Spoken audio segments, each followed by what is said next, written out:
اتنا اچھل رہا تھا ہم IMF میں نہیں جائیں گے، ہم کشکول توڑ دیں گے، کوئی قرضہ نہیں لیں گے، اگر IMF سے قرضہ لیا خودکشی کر دوں گا۔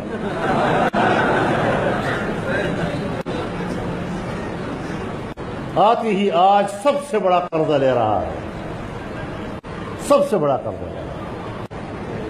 اور اب جب انہوں نے IMF کے شرائط قبول کر لیے اور ان کی شرائط پر اب نئی درخواست ان کو دے دی، آپ کی ملکی معیشت پر جو اس کا اثر پڑا ہے، میرے خیال میں گزشتہ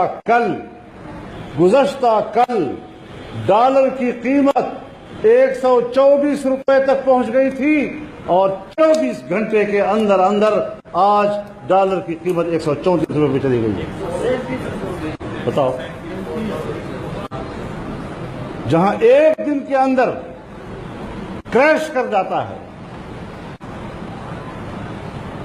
سینکڑوں ارب روپے سرمایہ کاروں کے ڈوب چکے ہیں اس وقت تک، معیشت تباہ کر دی ہے 10 دنوں کے اندر۔ بس ان کو اقتدار میں لانا تھا، آئیڈیل باتیں کرواؤ۔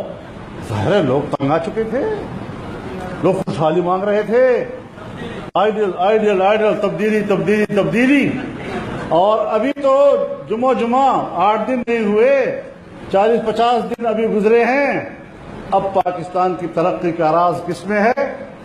غسل خانے صاف کرنے میں، بیت الخلائیں صاف کرنے میں۔